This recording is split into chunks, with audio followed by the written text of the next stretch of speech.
Do you wish him happy birthday? They're in Paris, they're not here. All right. Good afternoon, everyone. I am Lydia Safadosa, and I'll be chairing on behalf of Councilmember Jack Dovey, who is on vacation and on excused absence. So today we have myself here, and then Paul McDaniel. Welcome, Paul, to this committee. Good evening. Good evening. And then Council President Linda Kochmar and Deputy Mayor Susan Honda. And with that, we'll get started. Is there anyone here with public comment or anyone online who has a public comment? There's no public comment tonight. None, okay. All right, thank you so much. There's none. And with that, we'll start with committee business. The first item on the agenda is approval of June 13, 2023 minutes. Is there any comment or anything on the June 13 minutes? Okay, hearing none. Paul, do you want to make a motion? That one you can make up. Approve as written. You can see, you'll approve it as written. I'll approve it as written. A second. There's been an approval and seconded. Any comments or any discussion? Okay, all in favor? Aye. Aye. Okay, motion passed 2-0. Thank you. Next agenda item is report on PAC operations, and Brian Hoffman is going to be presenting. Thank you.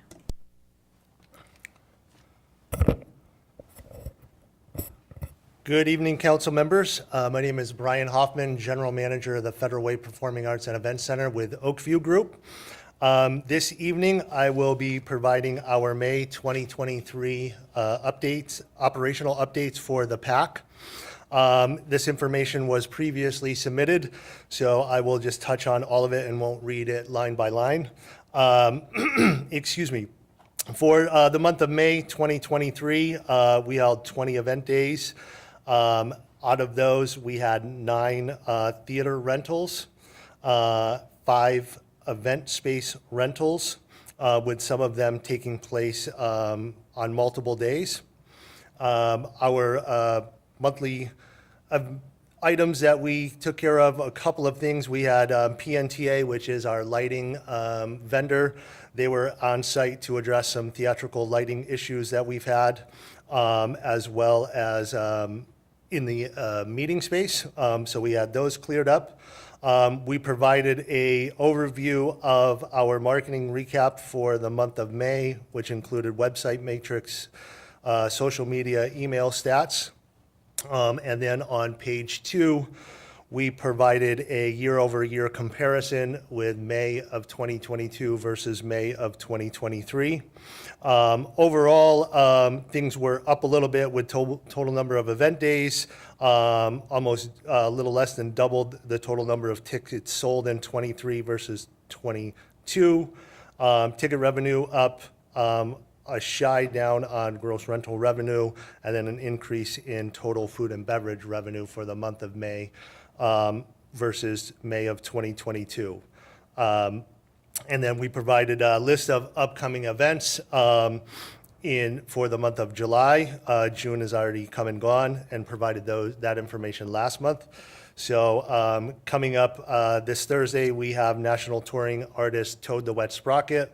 On Saturday, July 15th, we have national touring artist Robert Cray. July 17th, we are going to announce our upcoming season.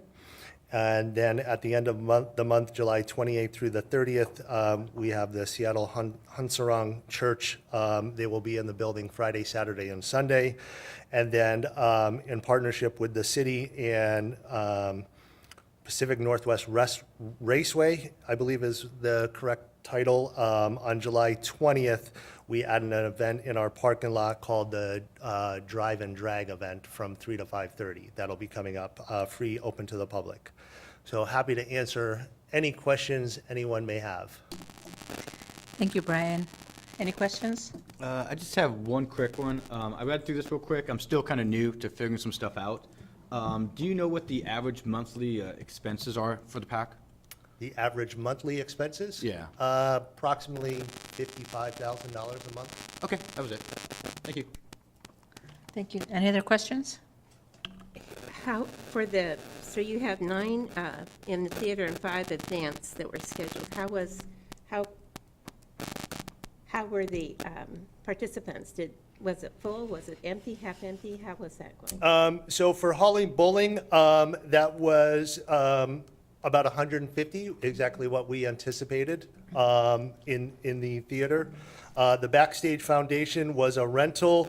They had close to 600 people in the theater. They also did an event afterwards in the event space with a DJ. For Potted Potter, that I believe was about 50% capacity, a ticketed event. For Electric Light Orchestra, that was a little less than 50%, about 48%. That was a reschedule from November of 2022.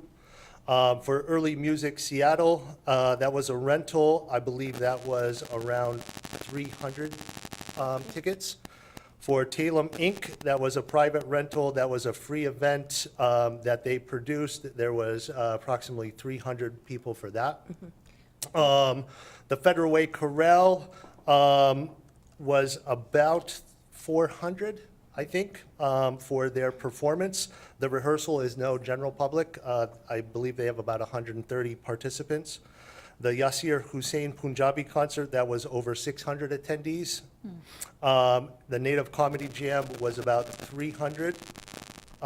For the Federal Way Chamber Luncheon, there was 53 people at that luncheon in May. For the Magno Wedding in May, that was, I believe that one was about 150. The Federal Way Health Fair, I don't know the exact number that came through the turnstiles. I believe it was about 300 or Yeah, so. That was good. So thank you. So that's good, Brian. It's giving me an idea. So we're running on average about half full when we I think have an event? I think it depends on the event. You It's- know, some of our ticketed events this weekend, Thursday, were over 500, Saturday, we're over 600. Yep. So So we have 750 seats, correct? we have 664 permanent seats. We add 53 seats in the pit to give us 717 total. Okay, so that was it. Okay, so, so our expenditures are 55,000 a month, and I don't. Give or take, sure. I don't expect you to make a profit, but how close can we get to, I mean, how can we improve on our revenue?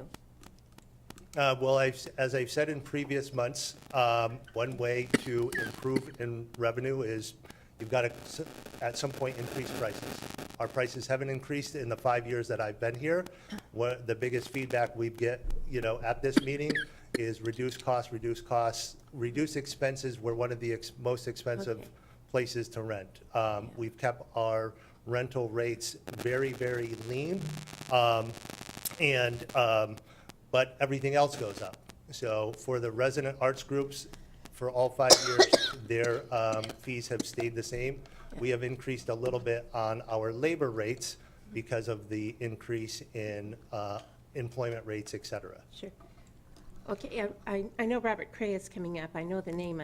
I'm trying to decide, I can't remember who that is, Robert Cray. Robert Play is a jazz blues player. Just was.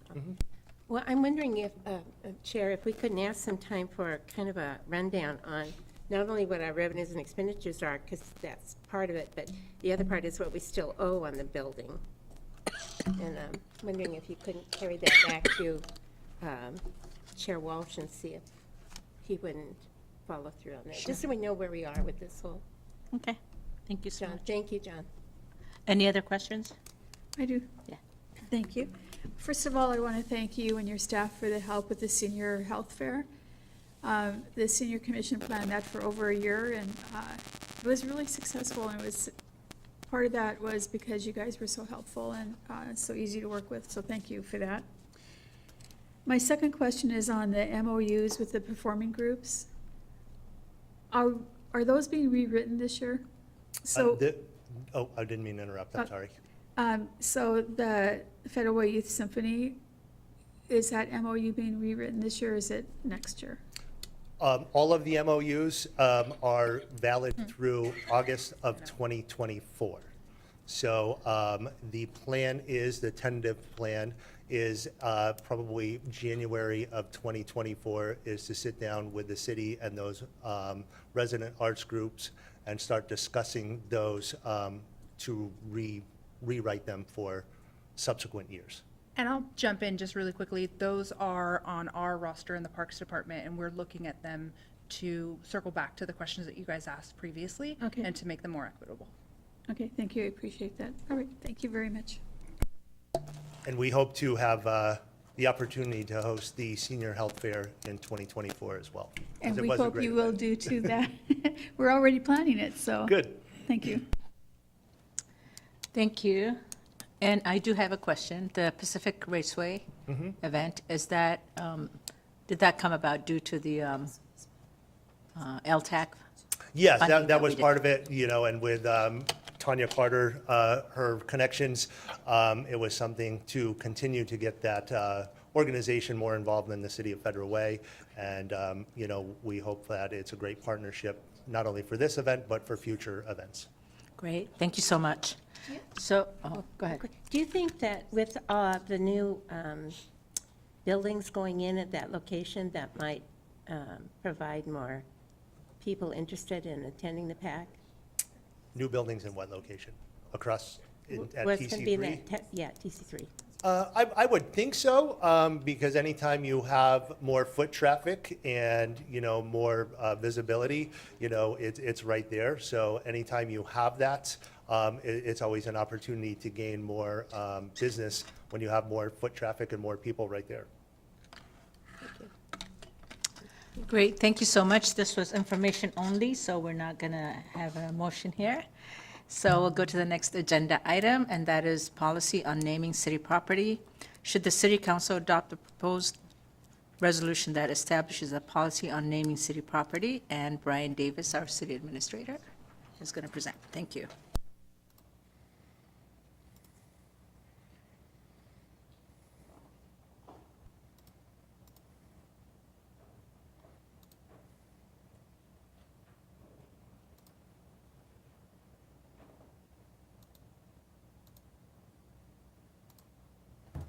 Okay, thank you, Chair Sefadossan, members of the committee. As was mentioned, this is a proposal to develop a policy for naming city property.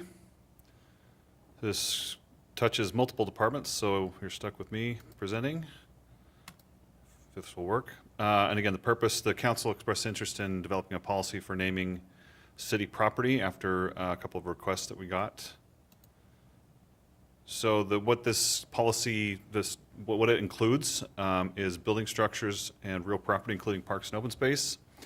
This first iteration does not include historically significant property already named, Commission Public Art already named, or rights-of-way and streets or rooms within City Hall. The procedures are common, just like many other requests that we get from the public to be approved ultimately by council. It starts with either the mayor, a majority of the council members, or the public, submitted to the mayor's office, and then it goes through the normal channels that we are usually accustomed to. The application, in addition to a typical application that we would have with maps, photos, topographical landmarks, it requires a statement on how the proposal meets the criteria, and we'll get into the criteria in the next few slides. And then also a summary of public outreach that has been conducted as part of the application that demonstrates a wide support for the proposal. So criteria. It has to avoid similar names that are already used. Could be based on location or distinctive natural features. Common names that have been developed over time are preferred. Names and features on, and this last point is for renaming, not for naming ones. So if something's already named and it's been named for over 50 years, then the bar is a little bit higher to remove that name and name it something else. If the application uses historical significance as one of the justifications for the renaming, then it has to be associated with an event in Federal Way's history. the lives of people in Federal Way's past. It could reflect the distinctive architectural or engineering achievement. It's related to an existing or proposed registered historic landmark, or it highlights previously underdocumented or poorly understood historical narratives. Another criteria is that it may be named as part of the city's objective to place the issue of diversity before citizens in a positive manner. It may be named for an individual organization that's given a significant contribution to the city and they want to be named as a result.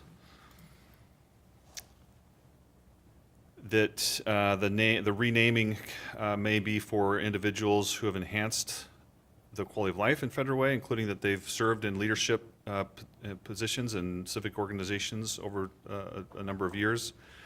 They've participated in, or they have accomplished outstanding humanitarian work, such as assistance for those with disabilities, members of underprivileged or economically disadvantaged populations, or demonstrated leadership in events or programs that have broadly enriched the quality of life for Federal Way residents. And then finally, portions of an already named property can have a name within a name, such as the Dumas Bay Center has the Knutson Family Theater within the Dumas Bay Center. So that is an option as well. That is it. Happy to answer any questions.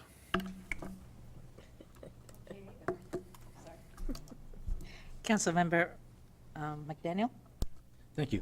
I've got a couple questions. When I was reading through this, I saw you guys took input from a couple of different groups. Do you happen to know what the criteria was for the groups, or if it was just, the criteria for selecting those groups? So there was the Historical Society, which we reached out to. We also reached out to the Federal Way Black Collective, who at the time was advocating for a renaming, and so we included them as well. We didn't really get a lot of feedback, to be honest, from either organization. So we moved forward with the proposal that we have for you now, Okay. which we started from other city renaming policies that we could find, and we sort of developed what we felt was best applicable for Federal Way, and then that's kind of how that evolved. While I have the mic on IT, I don't know if I accidentally closed the Zoom, but this is not going back to, oh, there we go. Scratch that. Gotcha. Okay.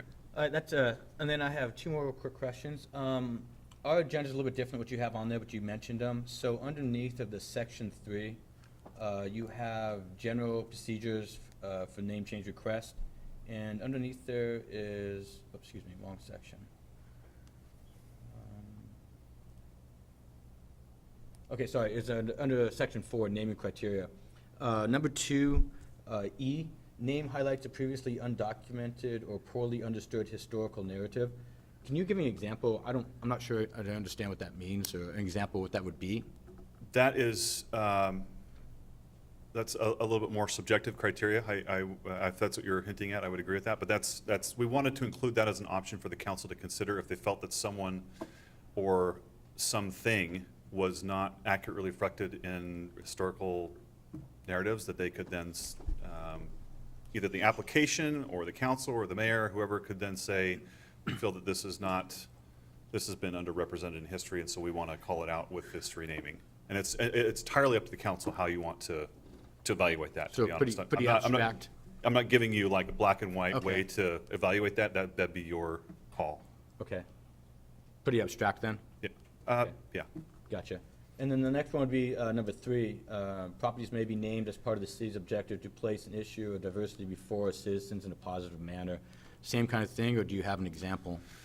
That's language right out of the Diversity Commission's purpose, is that phrase, to place the issue of diversity before our citizens in a positive manner. I think I got that right. Yeah, So that's already established language in code, and so we, rather than tinker with it, we wanted to incorporate it into this policy as well. No kind of example, or anything that could be attached to it? That we've renamed something, or? No, maybe like if it's already like established somewhere else, I'm assuming someone else has used it beforehand. Yeah, as long as I you mean, had the commission examples. uses it in just about every meeting that they do. That's one of the things that they're charged to do by the council is to take the issue of diversity and present it in a positive manner to its citizens. So they meet quarterly, they now meet monthly, and they have a work plan that the council has approved Okay. that the council feels meets this statement. And so if a renaming proposal were to come before the commission, then, or it's going to be the council, then similarly, they make a judgment call on whether it meets this criteria or not. When And they- this is not, it's not, and correct me, Joanna, if I'm wrong, I'm incorrect, but it's not, you have to meet every one of the criteria that I listed in the PowerPoint or in the document. It's, the proposal could meet any one of these. So it's not like you have to go through and say, well, it's a topographical feature, check.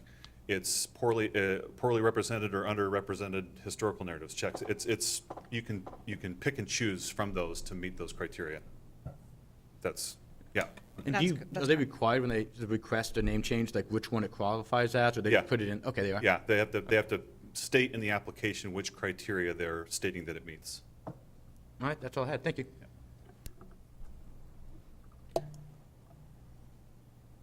Did you have a comment? Yeah. Oh, okay. I thought you were saying. No, thank you, Chair. I just was saying yes earlier in response to Brian's question. Okay, thank you. I don't know who went first. Okay, Susan. Deputy Mayor Honda? Thank you. So I have several questions. One is, I think we need to be really clear when we're talking about this, that the Performing Art and Event Center, there's a cost to name that. I know that that has come up in discussions with some organizations that want to name that, but when we built that building, we put a cost on what it would be to name it, and we're still looking for someone to pay that cost so that they can have their name on there. And I don't know if maybe we need to put that in this policy, just so that it's really, really clear that the Performing Arts and Event Center is not impacted by this policy, So you're calling out a specific facility? right? I I mean, how much didn't we say like 5 million or something? mean, what I would counter is that's an existing decision that's been made Okay. that is not in conflict with this proposed policy. One of which, the criteria, one Well, of which says you can name something if you've provided a significant contribution to the community. So Okay. the two are not in conflict with each other? I understand that, I Okay, just all right. want the public to understand it. Sure, Because this has come up, as you well know. yes. So then, I'm concerned about why streets are not in here. We have a street named after an individual already, and then the mayor wanted to rename one of the streets Veterans Way. So why aren't streets in here? What I would say is stay tuned, because in following the example of other cities, they started with policies that do not include streets, just because streets are a completely different animal when we're talking about renaming. Okay, So we wanted to start with this one that just talks about property and buildings. And then, once we have this established for a while and we see a couple of things come through, or if just over time we have a little bit more time and resources to look at right away, we can do that. But for this first iteration, we wanted to include what we felt comfortable this time. And again, that follows the pattern of what other cities had done, because they started without streets and then they eventually, Okay. at least a few of them, not all of them, but a few of them that eventually did incorporate streets as part of this. But if we were to go that direction, it would probably be a policy document twice the size of this one. So that's why we're starting with this. all right. Under section 3(1), naming proposals may be made by the mayor, a majority of council members, or members of the public. Through the mayor. To the mayor's office, yeah. My question on that is, members of the public could be one person going to the mayor saying they want this. Why can't it be a council member? Why does it need to be a majority of council members? I mean, it probably could be a member of the public that you are, and you want to, Okay, the criteria goes on to say that if an application, regardless of who it comes from, has to demonstrate support. And it can't just be, I mean, if we're following our own rules as proposed, it can't just be a majority of council members that would be supportive of that. They would have to demonstrate, that individual, that member of the public, would have to demonstrate with their application that their proposal has broad support from not just their neighborhood or from a specific club or organization. It has to show broad support before it gets to, well, it could get to the mayor's office, but it would probably, as this policy is proposed, would not move forward if there's not broad support demonstrated in the application. Okay.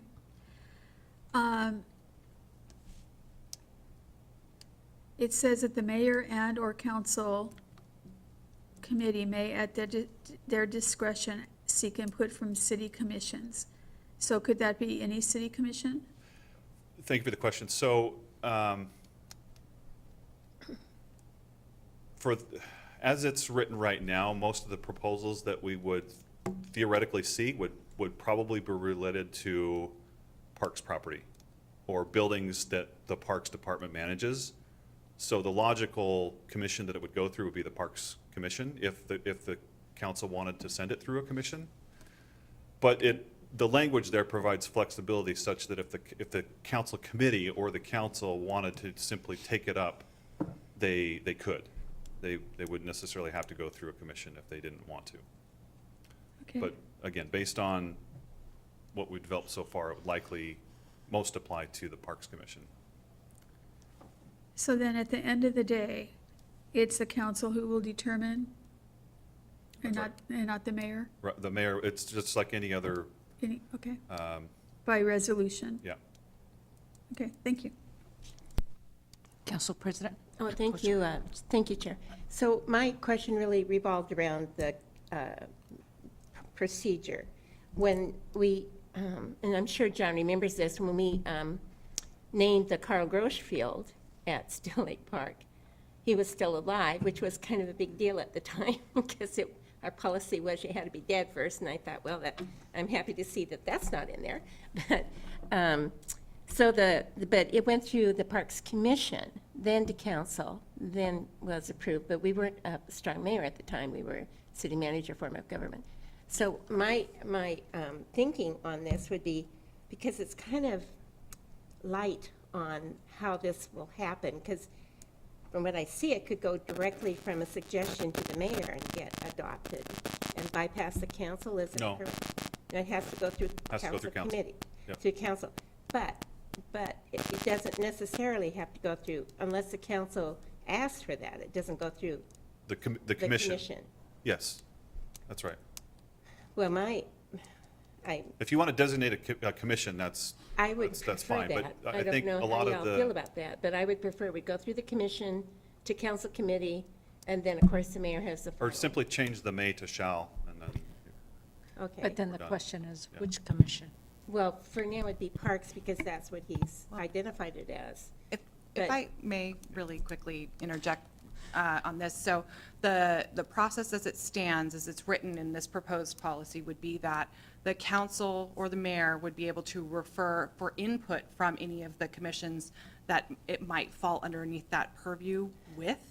But it would still always have to go through council committee and then by the full council to be considered. But it's permissive as far as whether it gets referred to the commissions for input. And that might change depending upon the subject matter or the location as well. So the way it's written right now is intended to be, I think, flexible, so that depending upon the location that's proposed to be named, it might be one or more commissions might want Yeah. to receive permissive input about that, I but not get that, necessarily I approve. get that, but what I'm trying to say is, I don't care what commission, I just think that the commission is closer to the people where they would have input. And then it could go to council committee and then to the mayor. I would just like to have some language in there that would say, shall go to a commission then. I agree with that. I Council, think thank that- you. Because for one thing, you will have people coming in and saying, oh, it's all a setup, or it's all this, or it's all that. I just think the more people in the community that are involved, it gives us more of a community input. had a bit of a trouble when Carl Grosch wasn't dead. I mean, we had to talk about that one first, but, So depending on the topic, then what I'm hearing is, because that was also my question, it could go to the Diversity Commission or yeah, Parks a Commission or any of the, or Arts Commission for that matter. So I think leaving the commission part Right. open, but making it shall, I think would answer this and question. then we don't, there's nothing that says that we have to follow whatever the commission recommendation is, which sometimes we don't. Sometimes we don't agree with the commission. And Makes sense. Do you have any other questions? no, that was my really kind of centering around that. So is there anything that we need to do to this to change that language? Shall go to a commission first, The committee members would have to vote Yeah. to change the may to shall. make an amendment. I think Okay. that's, I'm guessing that's what the language is.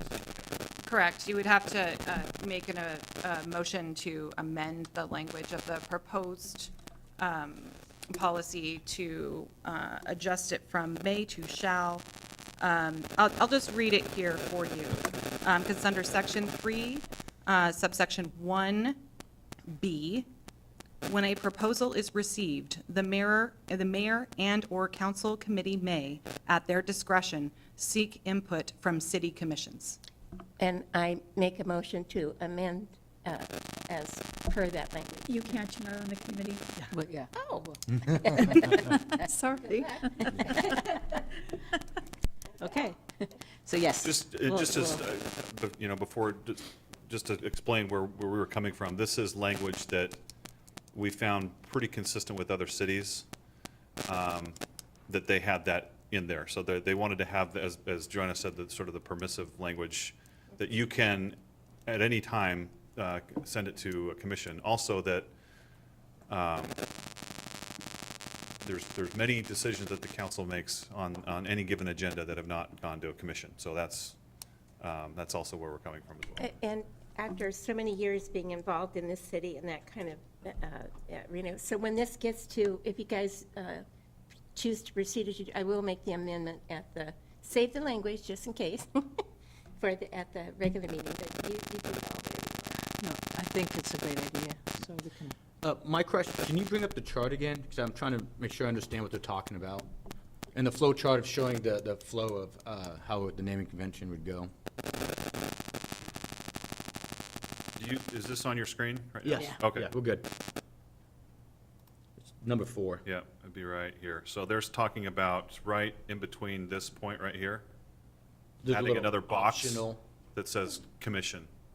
Okay. And then the commission would then go to the council committee.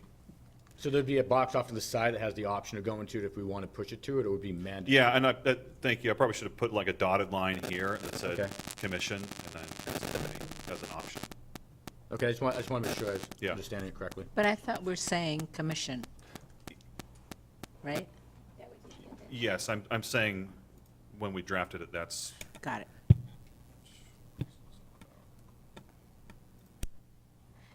And I do have a question. When I read it, I thought the committee was not a council committee. I thought maybe it was an ad hoc type? no, it's council committee. It is a council Yeah. committee, an existing council committee? Yes. Okay. And that was another one where we were trying to decide, should we designate a committee? And if, it could be, depending on what we're talking about, it could be a park, or we want to leave it flexible in the future. If we do incorporate roads, then it would probably be more appropriate for LUTC to take that one. Okay. Thank you. Deputy Mayor, do you have a question? Yes, I do. So how often in the past 10 years have we been asked to name something? Besides the Mr. Kana? So I would, so I've been involved with a citywide perspective for just 2 years now, so I probably would not be a good source for that. Well- Give that answer, but we can get back to you later with an answer. John, do you know? I do not. I'm not aware of how many times we've been asked for different things.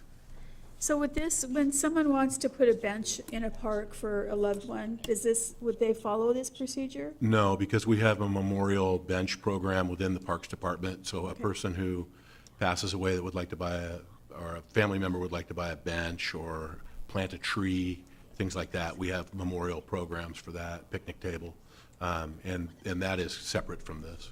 And it says clearly on the plaque on the bench who it's for. Absolutely, yes. And it's paid for completely by that person's family or relatives. All right, thank you. You're welcome. Okay. Any other questions or comments? Okay, so with that, would you like to make a motion, please?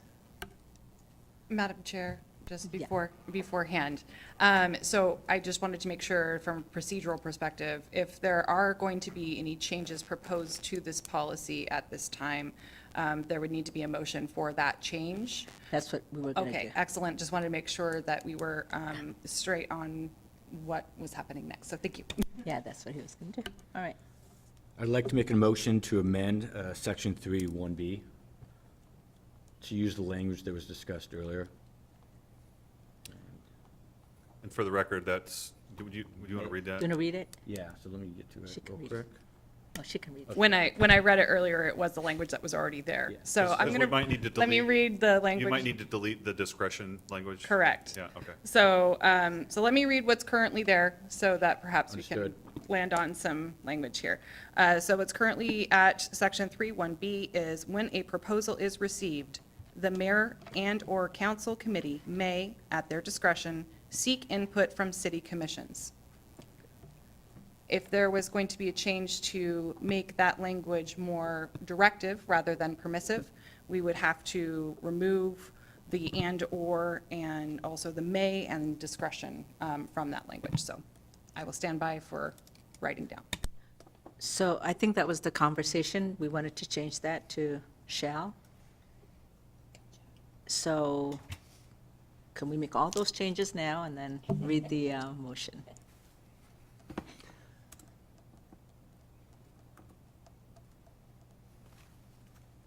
So, Hold, please. Okay. so can I offer something? Even though I'm not on the committee. When a proposal is received, the mayor and/or council committee shall seek input from city commissions. Is that as simple as it could be? Yeah. It can be that simple if you like. Do you recommend something else? Absolutely not. That is up to the council. You're the city attorney, that's why I'm asking. Could we, Deputy Mayor Honda, if we could, and this is, we're getting into some details here, so it says, seek input from city commissions, could we put the S in parentheses so that if the only one commission is appropriate, we have that option to do so? Because if it stays plural, then we've got, even though we go through one, then we have Right. to do another. Yeah, I like that. Okay, are we ready? Would you like to make a motion, please? Yes. I move to forward the resolution on naming city properties to the July 18th, 2023 consent agenda for approval as amended. Does that work? We have to have a vote on the amendment first. I'm sorry. Before we have a motion to move it forward, I apologize. I should have been clear. Okay, so round 3. Do you want to read the amendment, and then we'll go ahead and make that motion? So the language as presented is, when a proposal is received, the mayor or council committee shall seek input from city commissions with the S in parentheses. Okay. So we make a motion now on that, right? Is that what you're Unless saying? there's been one already to that effect. No. Okay. So, Yeah. so moved. So moved. So moved, okay. So moved. Yeah. So those in favor, say aye. Aye. Aye. So motion passed 2-0. And now we go back to these, to the other motion, right? But- To the final motion? Instead of consent agenda, could this go to Oh, yeah, council we talked about business? that, yeah. Yeah, okay. Thank you. So we're going to just change it to business. Okay. I move to forward the resolution on naming city properties to the July 18th, 2023 council business for approval. Second? All in favor? Aye. Aye. Motion passed 2-0. Okay. Thank you. Thank you so much, Brian. Yeah. Good job, both of you. Next item on the agenda is the Global Kitchen DBA K Catering Amendment 1, additional compensation for Duma Space Center catering services. And this is going to be Ellen's high. Thank you so much. Where is that coming from? We're going It's to mine. check on that really quick, but I think think it's if my folks mic. have, it might be phone feedback too, if your phone's alerting, I'm not sure. Okay, is it me now? It is me. Thank you.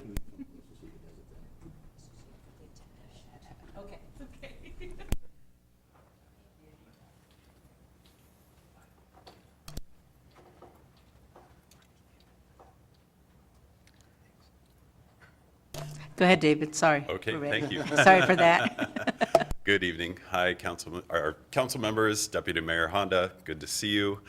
Tonight, I'm here with a policy question, which is, may we please add additional compensation to the existing agreement for catering services with K Catering at the Duma Space Center? That's it. So, are there any questions? I have one quick question. Yeah. So I read through it, and like I said, I'm pretty new, still I'm figuring it out. So we have a current limit. Is it just to increase the limit?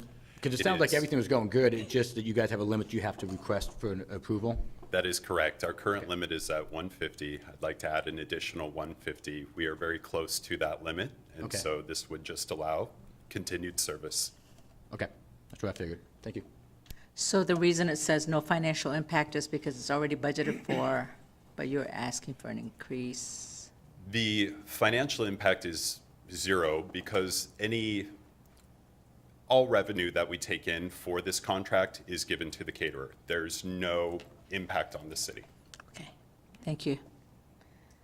Any other questions? Okay.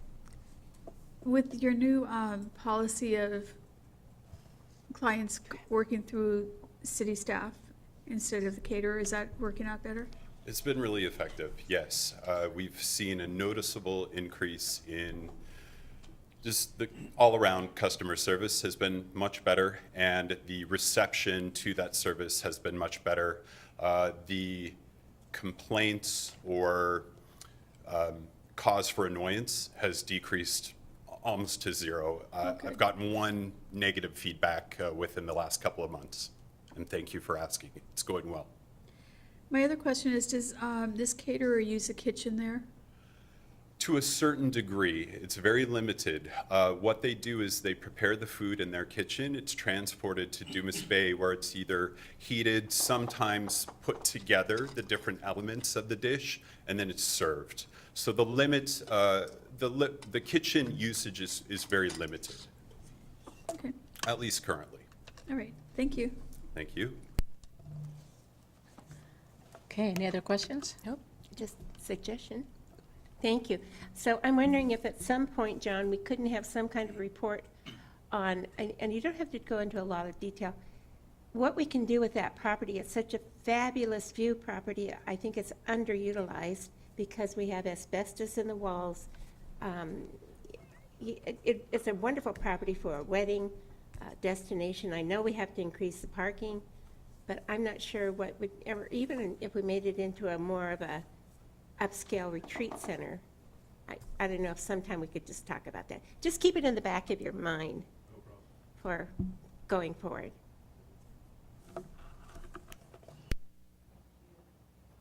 Thank you. There are no other questions. Would you like to make a motion, please?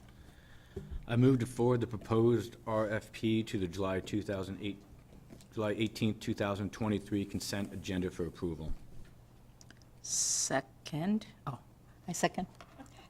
Very slowly. I'm reading the wrong one, that's It why. might have been the wrong motion there. This is the Okay. amendment, not the RFP. Sorry. That's what I was looking, that's why I was slow.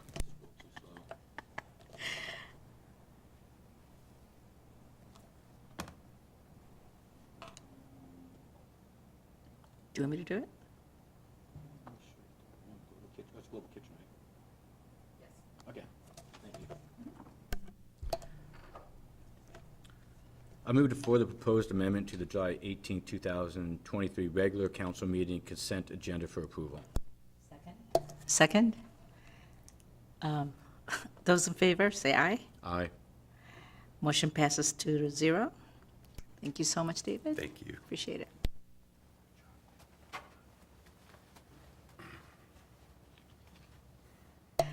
Next agenda item is parking lot sweeping RFP.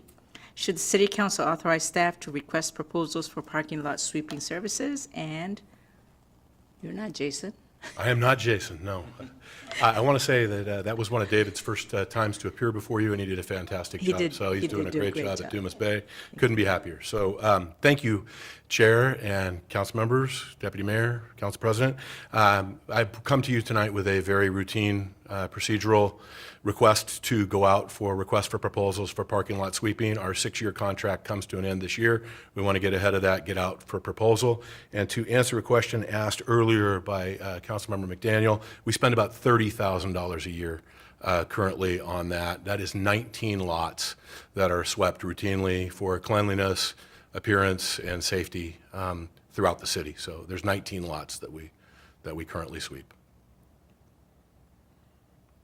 And so the council, the question before you is, should the city council authorize staff to request for proposals for parking lot sweeping services?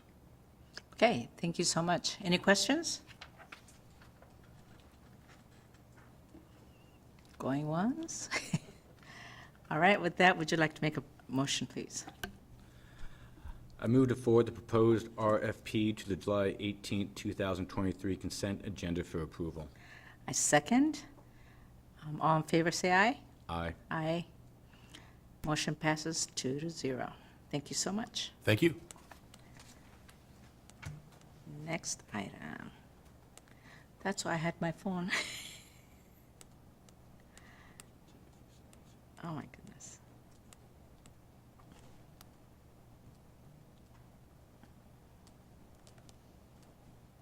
I lost everything.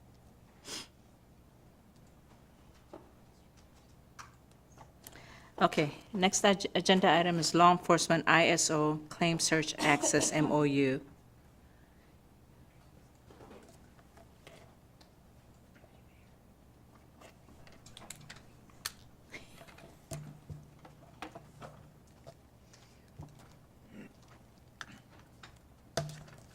Good evening, council members. My name's Diane Shines. I'm the Civilian Operations Manager at the Police Department. I'm responsible for the Records Unit, Crime Analysis, Community Engagement, Property and Evidence, and the Custodian of Public Records for the PD. The question before you this evening, should the City of Federal Way Police Department enter into an MOU with the National Insurance Crime Bureau, or NICB, for access to the ISO Claim Search Access Database to exchange information for insurance and fraud investigation. The Law Enforcement ISO Search Access Database is a free resource that gives law enforcement access to confidential information on person and property claims for investigative purposes. Thank you. Thank you. Are there any questions? Yes. Oh, go ahead. Just out of curiosity, so what would be the beneficial use for the police? How would they use it? Can you give me an example, please? Well, from a records perspective, for instance, if there's like a stolen vehicle and we need to get VIN information, the vehicle identification number information, and any kind of history on that vehicle, we can access that database and obtain that information. Who owned the vehicle, how far back, how many times it's been sold, that type of information. Does it extend outside of the state of Washington? Yes. Is that the big thing, is you're able to go outside of Washington for the data now? Correct. Okay. Okay, I Council was just President? surprised that we weren't already doing it, but maybe the key is that we weren't going outside the state of Washington. No, we've been always Yeah. using this service, but now we just need to have a Memorandum A memo, of yes. understanding. Well, you're doing a good job. Thank Good job. Thank How you. long have you been with us? I'm going on 20. Oh, 27, we've never met you now. before. Thank you. Thank you. Deputy Mayor? What is the cost? It's free service. free, okay. A free resource, yes. So who pays for it? It's free. I mean, They someone- just give us access to it. Okay, but someone eventually does, but not us. That's good, okay. And we also share, give access to others, right? Right, it's So also an exchange. if it's So a mutual if exchange, The insurance, mutual exchange. correct. Yeah. Then is it your office that if someone were to request information, they come to you for this information? It's law enforcement, so it's only in the law enforcement agency that has access to this database. So it could be our investigation services, or it could be records, but it's all law enforcement based. Yeah, I get that part. I was just wondering who in the department would handle it. We do have administrators who would give access to other users within the department. Thank you. Thank you. Any other questions? No. Okay, seeing none, would you like to make a motion, please? I move to forward the proposed ISO Claim Search Access MOU to the July 18th, 2023 consent agenda for approval. Second. Any more discussions or questions? Okay, seeing none, those in favor, say aye. Aye. Aye. Motion passes 2-0. Thank you so much. Thank you. Next item on the agenda is interlocal agreement between the City of Auburn and the City of Federal Way for continued leasing of office space for the Puget Sound Auto Theft Task Force, PSATT. Thank you. Good evening, council members. I'm Commander Kerry Murphy. I'm the investigations commander for the police department. And my policy question before you is, should the City of Federal Way enter into the new interlocal agreement with the City of Auburn for the continued lease of office space for the Puget Sound Auto Theft Task Force? Just a little background. About a month ago, I came before you to request acceptance of a $3.3 million grant from the state. Federal Way is the financial component of this task force. We control the money and distribute it as it's needed. And we've done the agreement with Auburn to lease some space from them for office space at $50,000 per year. That all comes out of that grant, so it's at no cost to the city. Thank you. Are there any questions? Yes. Go ahead, Councilmember. Thank you. So you said the original grant, this is the WATPA grant? Yes. And it was 3.3 originally, is the amount of the grant, and 50,000 is for this particular aspect? The 50,000 comes out of that 3.3, Yes. yes. Okay, just want to verify. And then, is it 9, I was reading through it, is it 9 offices that we'll be utilizing or have the potential to utilize down there? Yeah, it's, I haven't actually been to the facility. I'm Okay. new to the position. Awesome. But yes, it is, there's office space for several detectives.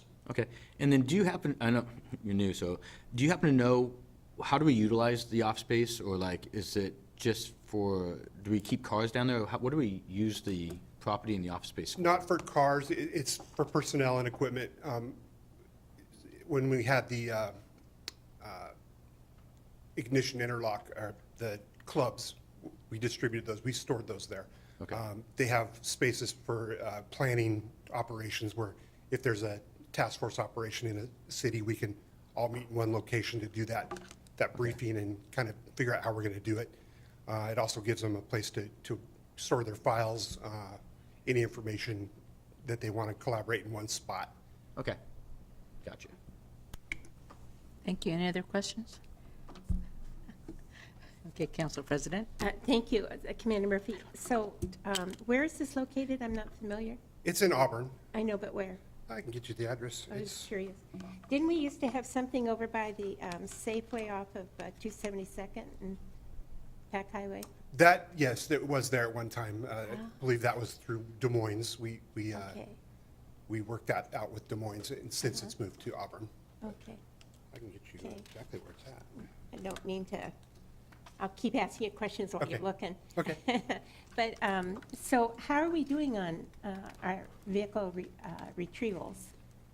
I think one of our council members here has had that issue. More than one. Auto theft is continuing to be a problem. We recognize that, and we've taken some steps that I think are going to bring those numbers down. One of the things I brought up at the last proposal I brought forward to you was the Star Chase system that we Yeah, started using. great. And we've had about a month since I brought that to you before, and it's been successful. We have the one unit. It's something we're going to have to build on, I think, if we want it to show a marked improvement. But it does, not only does it help us recover cars that are stolen because we don't chase them anymore, but it also, we kind of didn't expect this, but when we launched that gooey dart, for lack of a better term, at this car and it sticks, people pull over because they don't know what we just did. It's not a secret. It's been in the news. Linwood's got it now. Several different departments have it. So it's not a secret that it's being used, but they don't know what it is. And they pull over because they don't know what happened. So it has an effect that we didn't expect. But it's going to help. I know we're also planning to do some task force work here in Federal Way soon, some type of operation to concentrate on the bigger, the known thieves that we have. Yeah, I know, the murder rate, I think, in Seattle has the highest it's ever been last year. 43% higher, I think Yeah, I read yesterday. amazing. And also, I think down in Portland, this has nothing to do with auto, but it's kind of all related. They're handing out, can you believe it? They're handing out foil Yes. because they think it's better to smoke than to inject. I mean, I don't get it, but I just read that that's been paused, so I think enough people had that same good. thought. That I just read that yesterday. It's just amazing that what's going on in the Northwest. But thank you. And to answer your question on the location, are you familiar with Game Farm Park in Auburn? Oh, down there. It's Okay. one of the buildings in that Oh, complex. sure. Anyway, then, thank you. Thank you. Thank you. Deputy Mayor? Thank you. So this is the cities of Federal Way, Auburn, Bonnie Lake, Lakewood, Tacoma, and Tukwila. Don't we all work together, though, as in the region with car theft? We do, but the task force is a separate unit. It's not just, if they decide to come to Federal Way participates. We can send our people to Pierce County or to Tukwila and vice versa. So it's a separate unit within all of those units, all of the departments. So if Des Moines called and said they were having a big issue, we couldn't send this unit to Des Moines? We could. It's regional. Okay. They don't have a membership, but it is regional, and we do try to help out even non-members where we can, because it is a state grant. So, Is this the only task force like this in the Puget Sound for car theft? in the South King and Pierce County, that's our area. There's also Snohomish County has a task force. Clark Skamania has a task force. Okay. Spokane. There's several. All right, well, thank you, and good luck. We're working on it. Well, thank you so much for the presentation. Any other questions? I just had one. You had mentioned that you guys have utilized, or you refer to it as the gooey dart, for lack of a better term. How many times have you guys utilized it? I don't have a hard number, but I know at least once today. But I know the one officer that has it's very active, and he Okay. probably uses it in a 4-day week, his 4-day work week, probably 4 to 5 times a week. So it's being used. Now, he does target high crime areas. I mean, he's not just cruising through the neighborhoods typically. He's out where we know cars are being stolen. And he's stopping the cars that don't have license plates because they're very typically stolen, and or the ones that just run on us because they know they can. Yeah. So we're having some success with tracking those people down. Okay. Is it tracking that it does, or does it override the circuits? It's tracking. It's a Tracking. GPS tracker. It's a short term, so we don't run into the constitutional problems of Tracking. you can't just go stick one on a car and track them for a week. Okay. It's a matter of hours. We're looking to recover cars, not people necessarily, but sometimes we get a person with it. So. All right, thank you. Thank you. Okay, seeing that there's no other questions, would you like to make a motion, please? I move to forward the proposed interlocal agreement to the July 18, 2023 consent agenda for approval. Second? Those in favor say aye. Aye. Oh, aye. Motion passed 2-0. With that, thank you so much. And now we'll go to ARPA funding. The next two items are, you guys, Sarah. The first item is ARPA grants for housing stability and basic needs. Good evening. We're going to pull up a presentation, and Kim Backrack will actually be presenting this evening. Okay, welcome, Kim.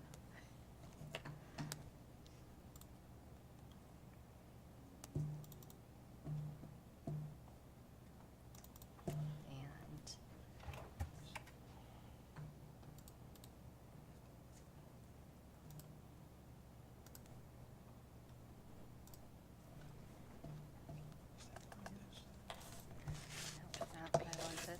One that wasn't used for human services.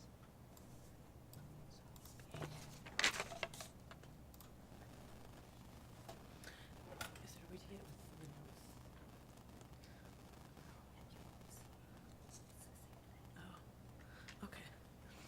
Good evening, council members. This evening, we are going to discuss ARPA grants. First, we'll discuss the housing stability and basic needs, and then secondly, we'll discuss youth programming. So our policy question for you this evening: should City Council approve the recommendations for awarding housing stability and basic need grants funded by ARPA lost revenue? As you may or may not know, Human Services has two different pots of funding that we have that go on year by year. We have the Human Services General Fund and the Community Development Block Grant. Oh, scoot that so you can see it. And those are, we put out RFPs for them every 2 years, and we continue to award them. This year, in addition to those two opportunities, we have ARPA, or American Rescue Plan Act. The ARPA grant focuses on housing stability and basic needs, youth programming, financial literacy, and also workforce development. There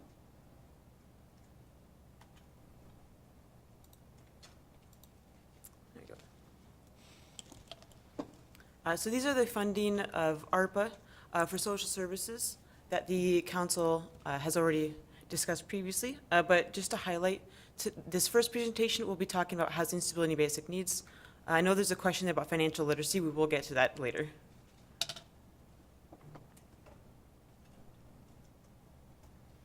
So ARPA grant applications for housing stability and basic needs. All of the applications that were submitted will be going through 2026, so this is a multi-year funding opportunity. The application period opened April 3, 2023, and closed May 31. To put the application out, the city went through the Mirror, other local newspapers. We went through a couple listservs and the commission members. We did receive 7 completed applications for housing stability and basic needs, totaling $2,137,074.54. Each Human Services Commissioner did read and evaluate all 7 applications. The commissioners were able to score the applications on a quantitative way so that they were all read similarly and scored, and then they discussed the applications based on the scoring level. This is the recommendation that the Human Services Commission is making. The Human Services Commission made one recommendation for the $800,000 for housing stability and basic needs. The vote on this recommendation was 6-1 with one abstention, and that was just due to a conflict of interest. Thank you. The recommendation is to fund the 5 grant proposals, which are as following: Bridging the Gap, and you can see detailed written out of what the programs are on your handout there. But Bridging the Gap at $175,000, Federal Way Community Caregiving Network at $175,000, Fusion at $175,000, Intercultural Children and Family Services at $100,000, and Multi-Service Center at $175,000.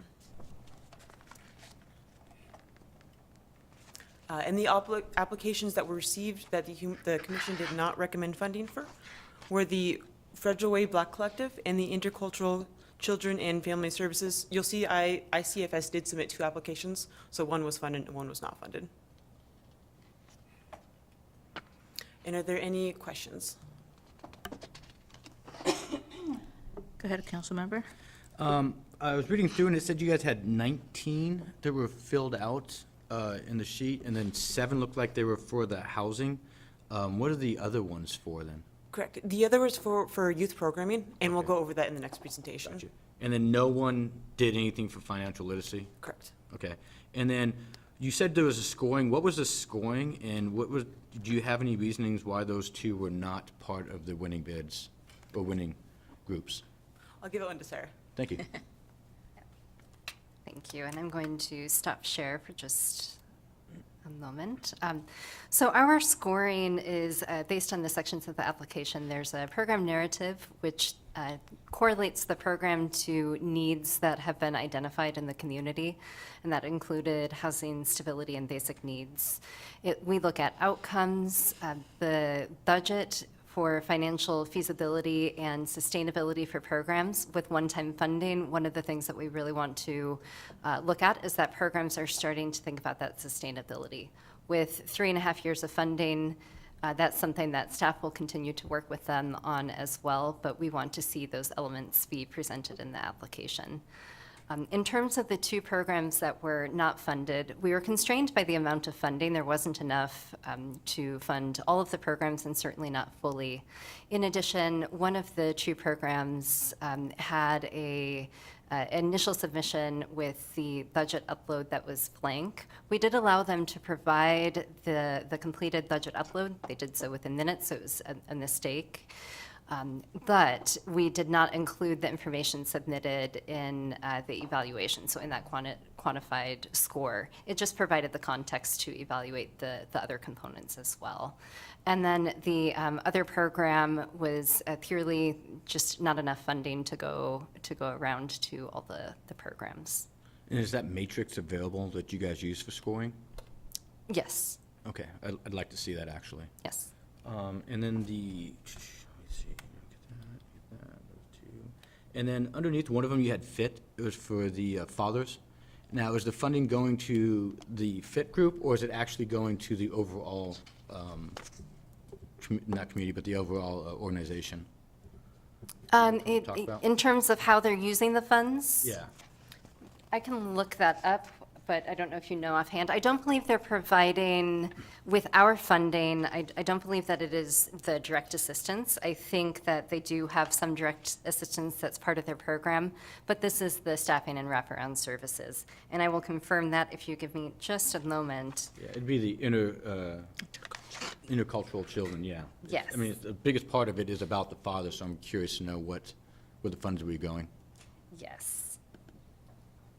And rather than have all of the applications, I just brought my laptop and we'll open that. Right on. So this is, it actually does include some direct aid. I misspoke, and the majority of their request is actually providing their direct aid to clients. And then over the course of the funding cycle, we would be looking at 28% for staffing and salaries and wages, and the rest would be to direct aid. And when I say direct aid, our programs don't pay money directly to people. It is paid to landlords and other situations where there are like bills. If you see rent assistance programs or utility programs, it's paid to the entity that's owed, not to the individual. Understood. And then it sounds like you guys actually have details for each one of these guys on how the money will be spent. I'd be curious to take a look at that too also. Okay. See if there's any other questions I had. You said youth program would be next. I think that's all I have at the moment. Thank you. Deputy Mayor? Thank you. I'm very excited to see Bridging a Gap here, getting some funding. The Kiwanis Club that I'm in supports a program at Federal Way High School. And I'm wondering, is this, this is a lot of money for this organization to be getting. How sustainable is this for long-term for this organization? Excuse me, for this organization to include 10 more schools? Yeah, so their, part of their plan was to continue fundraising over the next 4 years until this funding ends. Okay. So they had big fundraisers this year where they increased their budget significantly. And if they are able to continue increasing the budget significantly, they would be able to meet that. Otherwise, they would have to look at changing the schools they serve. But their executive director does anticipate that they'll be able to continue their budget moving forward after the ARPA funds are finished. Are there any other programs, any other funding that the city could potentially, in the upcoming years, provide for them? They do currently receive a grant under our general fund for human services. And they could always request additional funding for that, but I'm not aware of any additional opportunities. Well, I'm excited to see them expanding. I think it's really necessary in Federal Way, and 6 schools to 16 is going to make a big difference. So, thank you. Council President?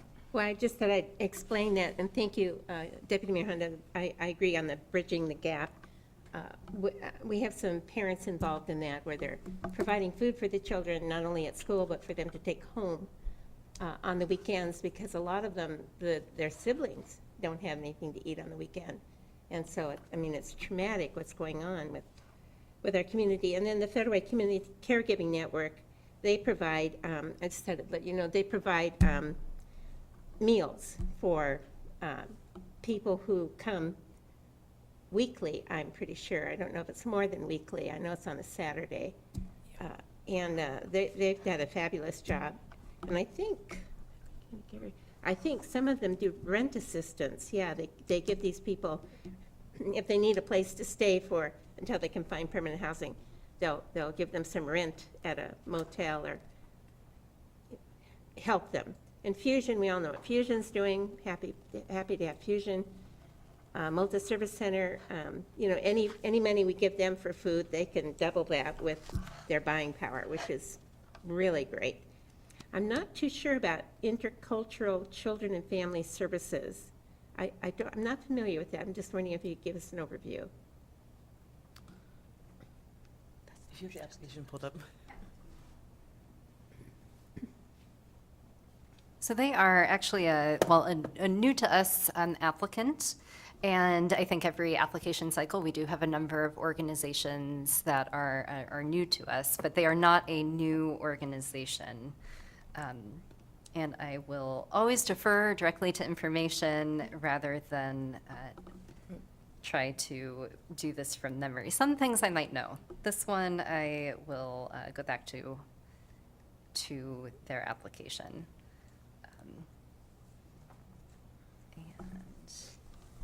Specifically, are you looking for just a general overview of who they are? Are you looking for specific? Oh, just an overview. I just haven't heard of them before. They look like they totally, because one of our missions, I believe our mission is to provide food, but that's one of our major functions, besides public safety, to provide food for those people in need, and then housing to keep people in their houses.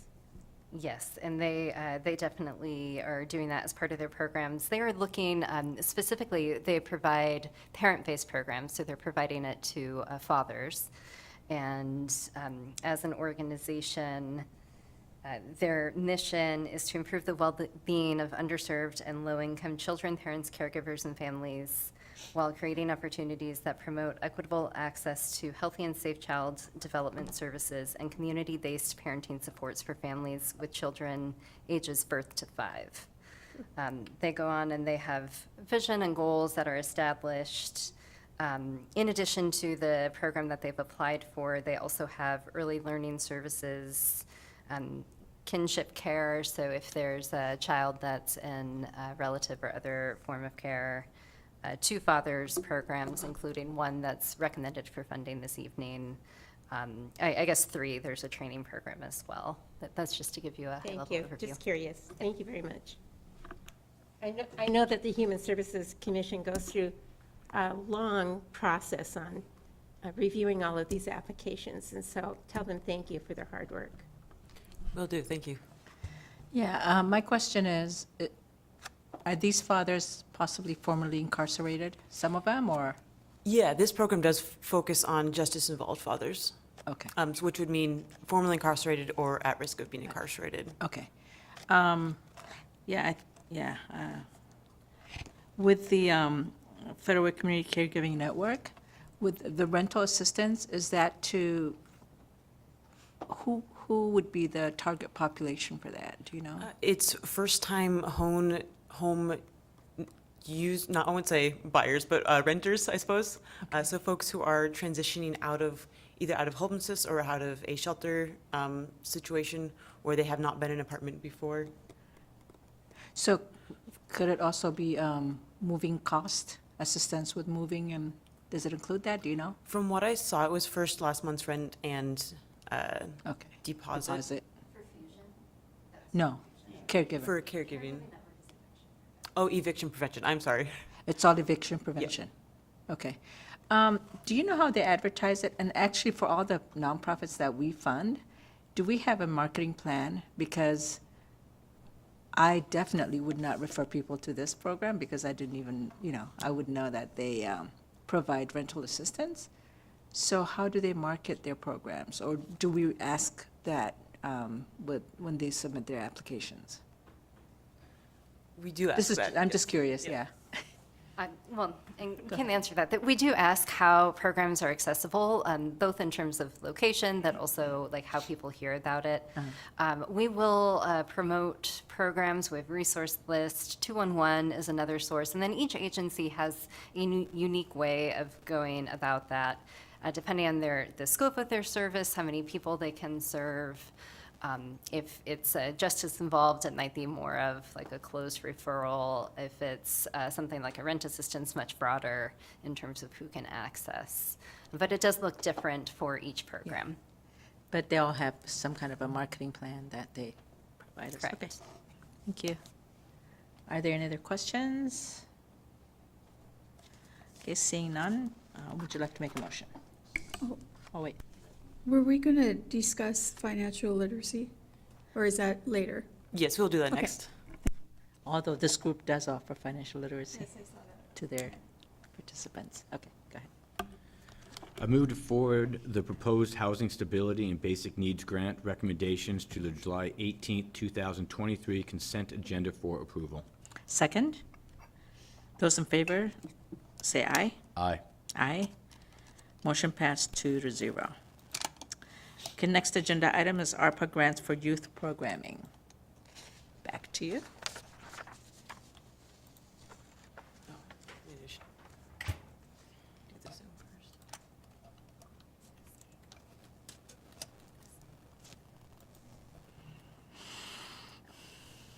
The escape is not working.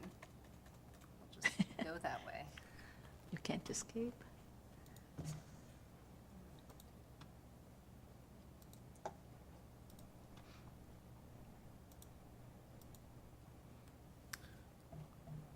Okay, we're going to now discuss grants for youth programming, and within this presentation, we'll also discuss financial literacy. The policy question I have before you this evening: should City Council approve the recommendations for youth programming grants awards funded by the ARPA lost revenue? So just as a reminder, pull this up again. We just discussed the $800,000 for housing stability and basic needs. We're now going to discuss the $1 million for youth programming and the $200,000 for financial literacy, totaling $1.2 million. ARPA grant applications for youth programming. All applications, similarly to the applications we just discussed, are through 2026, so this is a multi-year funding opportunity. Applications were open April 3 and closed May 1 and had similar marketing as the housing stability and basic needs opportunity. No applications were received during that time for financial were received completed for financial literacy. We did receive 12 completed applications for youth programming, totaling $4,924,202.90. Each commissioner read and evaluated all 12 applications with the same and similar criteria as the previous applications discussed. The final recommendation made by the commission. The Human Services Commission recommends that council move the $200,000 funding previously allocated in financial literacy to youth programming, as no financial literacy applications were received. The commission voted 4-3 with one abstention. Thank you. And the reason the vote was 4-3, normally we see it a little more clear of a vote. But this voting was primarily due to the difference between wanting to fund new programs or already existing and proven programs. And the commission, by one vote, did decide to recommend the already existing and proven programs. So you can see here the recommendations made by the commission. Boys and Girls Clubs of King County, $150,000. Build to Lead, $150,000. El Centro de la Raza, $150,000. King County Sexual Assault Resource Center, $150,000. Multi-Service Center, $150,000. Phenomenal She, $150,000. Progress Pushers, $150,000. And Valley Cities Counseling and Consultation, $150,000. The applications that were submitted but not recommended for funding by the commission are before you for youth programming, which are African Young Dreamers Empowerment Program, Communities in Schools Federal Way, the Latino Civic Alliance, and the YWCA. And what questions can I answer for you? Are there any questions? Yes, Councilman. My questions kind of go back to the same as last time. What was the criteria requirements that got certain ones approved and other ones did not get approved? Because I'm reading through these and there's quite a mixture of groups. And this is for, if I believe correctly, it's youth. Youth programming. So just youth programming is in general? Is it just a classification under 18? Okay. Through 24 is generally youth. Holy So- cow. Okay. And I'm going to stop sharing. In terms of the criteria, very similar. When we are looking at the programs that were not recommended, there were a couple that in a similar situation to that one I talked about in housing stability, submitted a blank budget form, obviously without that information or being able to score that. They did not achieve the score that brought them up to that funding level.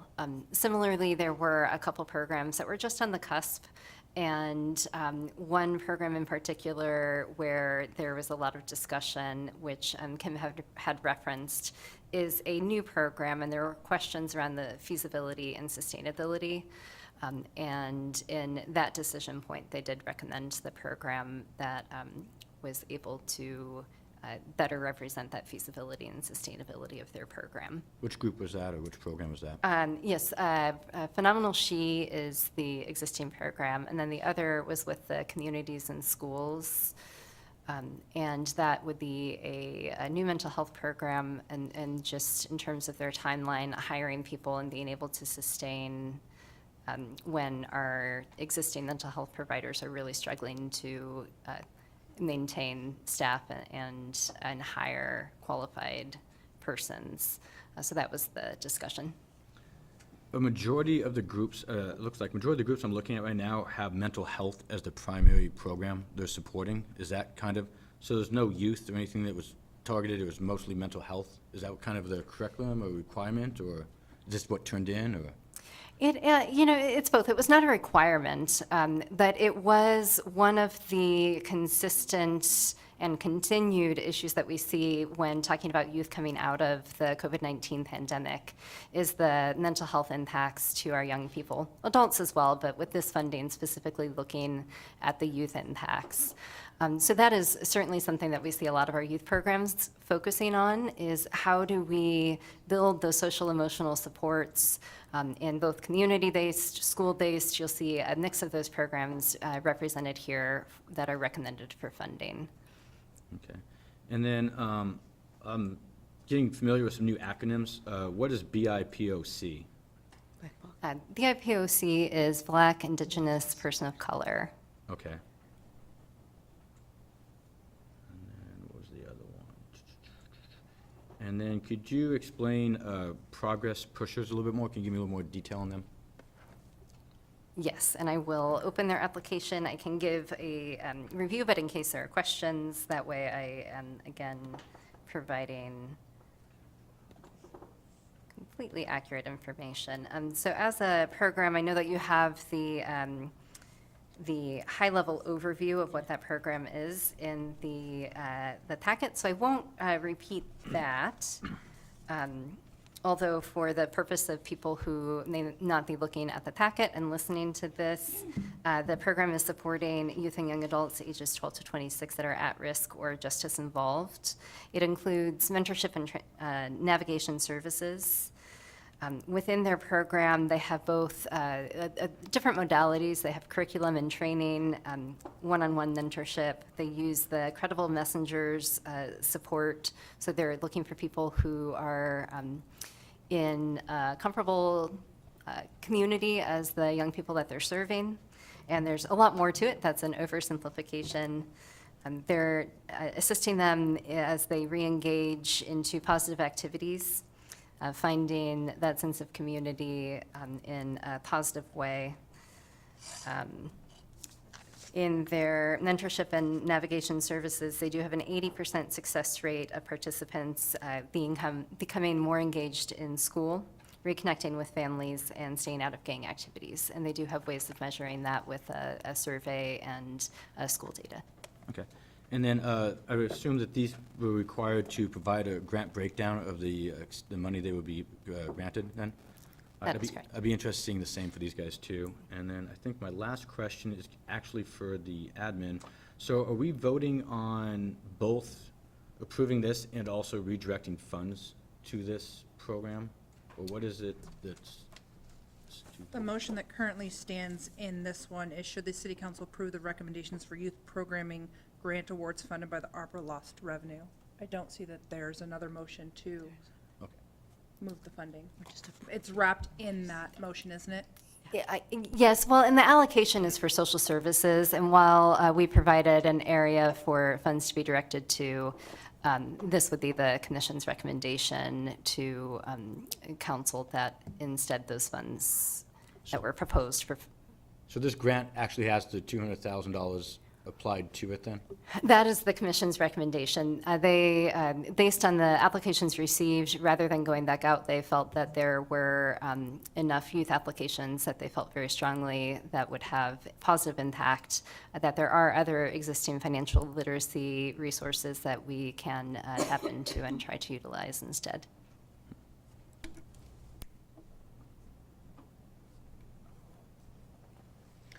Deputy Mayor?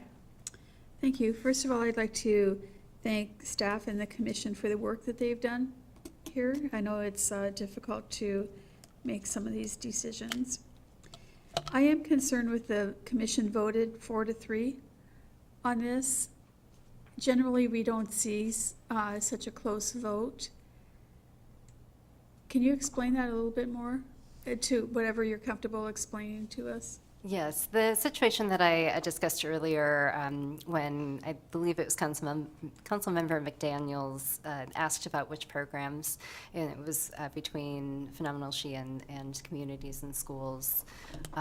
One of the concerns was around feasibility and sustainability with the communities and schools program.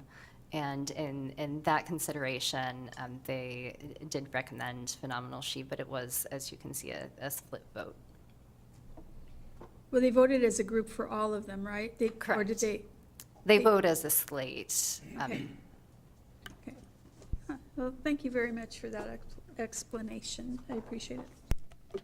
Yeah, did you have another question? Yeah, well, my last question is, if so, we did not approve the extra 200,000, how would you just take it off of each one of them, or how would you move forward at that point? No, I think we would actually go back to the commission. That would be staff's recommendation, is to go back to the commission and request that they reevaluate. Most likely, given the programs, they would be looking at removing one of the programs from a recommendation and adjustments elsewhere as well. And does the committee really believe that there's just no financial literacy capabilities, or is it, I mean, having no one fill out just kind of mind-boggling, I guess? I would say there are certainly programs that provide financial literacy, some of which, have some existing capacity. We fund one with some CDBG funds for financial coaching and credit counseling. There are other existing programs. I think it is, from the commission's perspective, they were being responsive to needs that they continue to see in the applications that were received. As staff, we could do additional work. We did some reaches with financial literacy when trying to better understand the needs in the community leading up to the application. But we would take direction to staff. I feel comfortable with the commission's recommendation to move those funds to youth programming, though. So if we move forward with this, then we won't be considering financial literacy in the future, right, with these funds? No, not for funding at this time. We could in the future, and what I would recommend is that we would continue to work with existing programs and look at what expansion could be in the future, or how they're serving Federal Way and that are engaging in that arena. That's something that I think is very critical, and we need to engage. But if we don't get any applicants, then I think you're right. I think doing it in the future, but maybe engaging in a different way with those financial coaches and financial literacy agencies. But I'm surprised they didn't submit an application or their applications. Deputy Mayor. Thank you. On the Valley Cities Counseling and Consultation, are they going into schools that have the health centers, or are they going into any other specific schools? Do you know that? They did list schools in the application, but I don't Okay. remember them. So- It's broader than just health centers. Okay. But I Do- can give you specifics. So when they go into a school, when Valley Cities goes into a school and they're going to provide some assistance to a youth in a school, I would imagine that the staff at the school is recommending that the youth need some assistance. Do they also interact with the parents and the family? Or get permission from the parent? Permission is age-based, and I believe that for mental health services, it's 13, that once a young person has hit the age of 13, they're able to opt in for mental health services without their parent, and the parent would not need to approve that.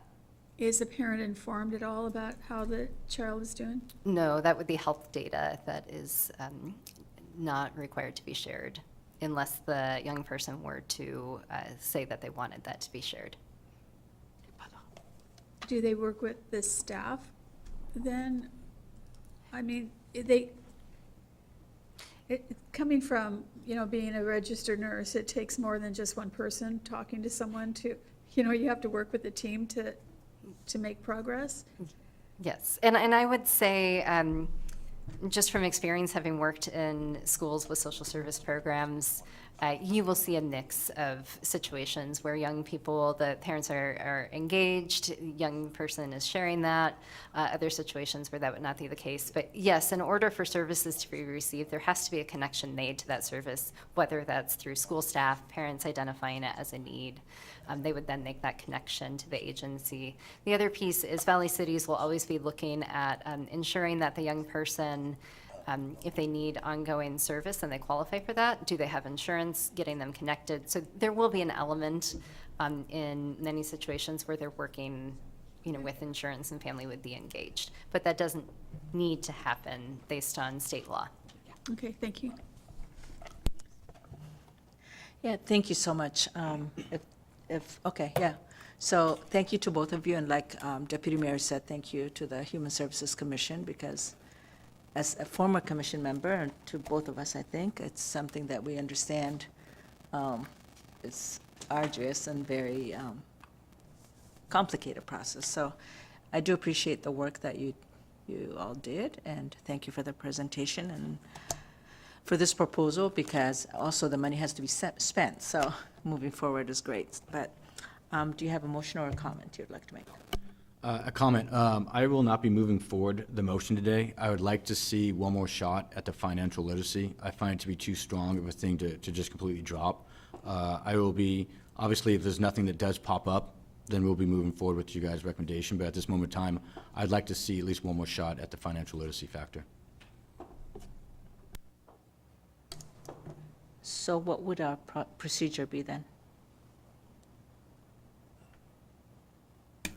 If there is no motion to move it forward, then it would just be, direction would be given to staff on how to proceed, which is consistent with what the agenda bill has listed on it. And then the committee would move on to the next order of business. Okay.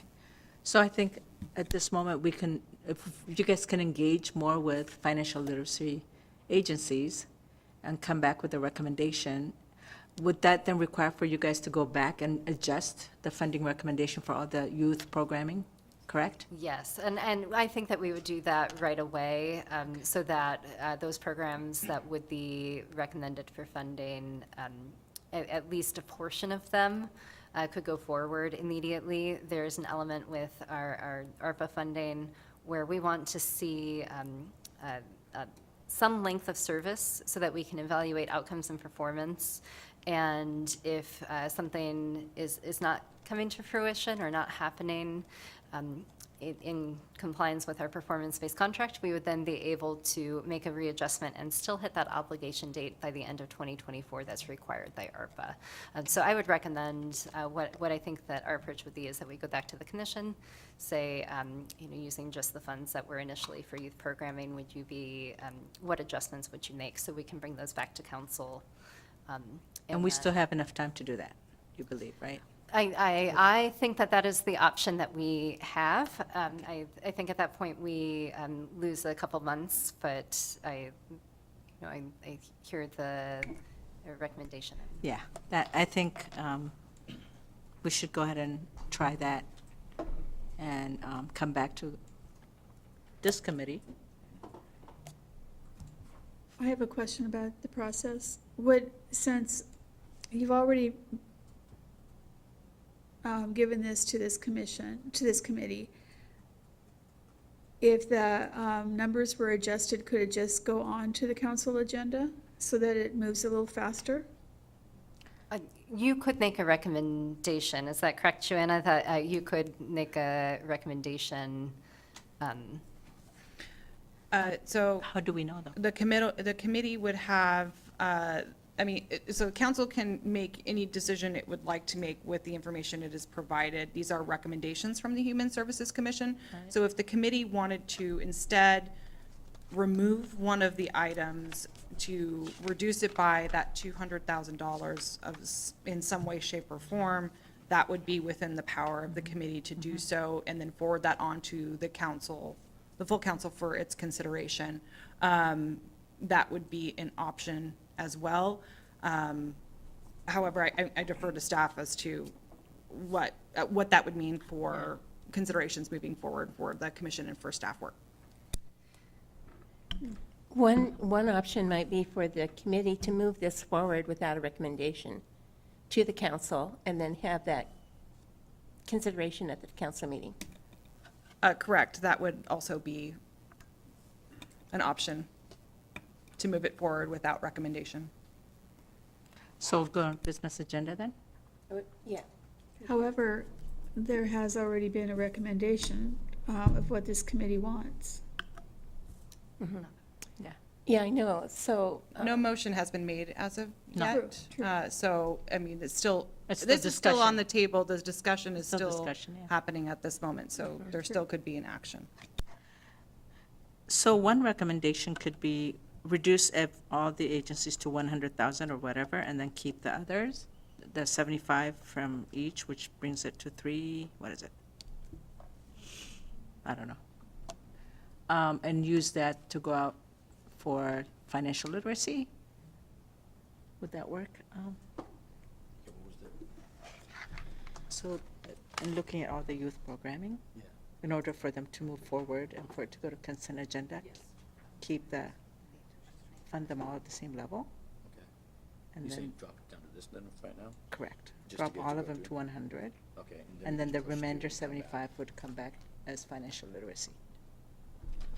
So I believe, I'm just looking back at the item here, so the original amount that was allocated for financial literacy was $200,000, is that correct? That's correct. Okay, so if that, I'm not sure what the numbers were that you were suggesting, but just for your consideration, that was what the original amount was. I'll leave that to you. And may I, if you Yeah. were doing an across-the-board and even reduction, that would 25. bring each grant to 125,000. Okay, is that what you're saying? Okay. And that would leave the 200 for financial literacy? Correct. And then at some point, we can bring it back and use it for other services if the financial literacy does not come through. Correct? Okay. That way this continues moving these Yes. forward. Yeah, that's what I'm trying to see happen. Are you good with that?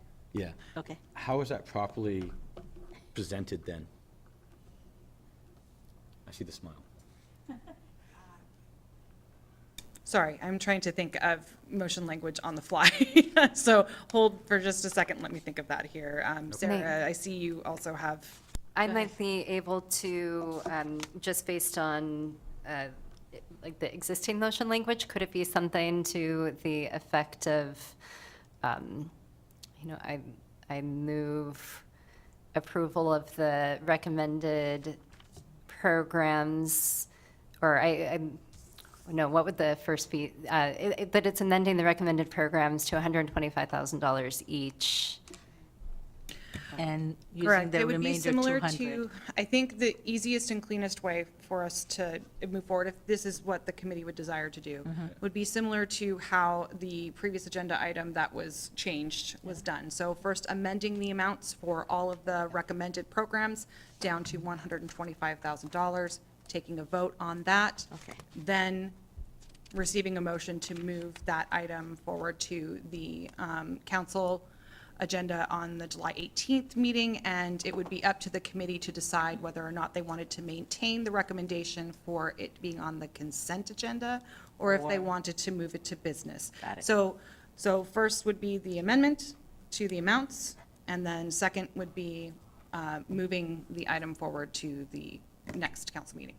To the business, not to Yeah. consent. No, That's up we to the haven't committee discussed to that. determine Yes, whether or yeah. not they would Okay. want to do that, that it is an option. Yes. But I would request that because I would pull it to. Okay. So anyway, Okay, and one other suggestion, maybe. 'Cause, well, with the 200,000 for the financial literacy, if that doesn't move forward, then that could go back to what's already been decided, rather than to a new service, because I think we need to honor what the commission is recommending. Okay. So, the first motion is, what is it? Do you want me to try it? Yeah. I'll take a stab. Okay. So I just present a motion. Yeah. So I present a motion to amend the grant amounts to $125,000 each. I second that. All in favor, say aye. Aye. Aye. Motion passes 2-0. Now, the next amendment.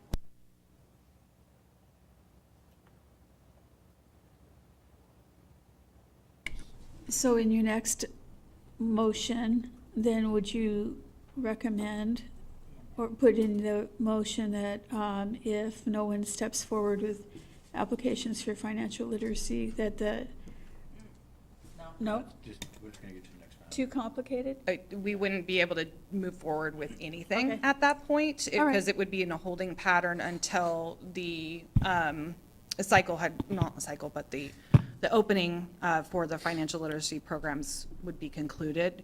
So either it would be, we take everything back and provide a direction to staff and the commission and reopen financial literacy, but we've already amended the amount. So I think Right. what the committee's intending to do is to move that forward now, and then that $200,000 would then be right. reopening for the financial literacy programs. And we I just could want to do make sure that the commission understands what's happening. And we could always approach it similarly to the other item tonight, which was adding additional funds to an existing contract, and we'd be able to bring in a similar item forward to council if something doesn't come to fruition on the financial literacy. And I think it'll come back, it will come up during our council discussion anyway, at the next meeting, so, go ahead. Ready? I move to forward the proposed grant recommendations to the July 18, 2023 council business agenda for approval with amendments. Second? All in favor? Aye. Say aye. Aye. Motion passes 2-0.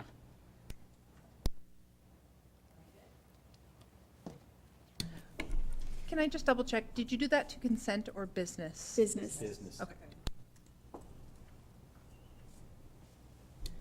And it's Okay. for discussion, not for approval at that one, or are you for approval on the business agenda? Well, it would be approval as amended. Okay. Yeah. Thank you so much. Appreciate you. it.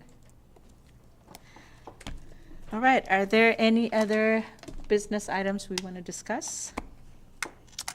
Okay, seeing none, this concludes our meeting. Our next Parks, Recreation, Human Services, and Public Safety meeting is going to be on September 12th, 2023 at 5 p.m. And with that, meeting is adjourned at 6:47. Thank you. Recording stop.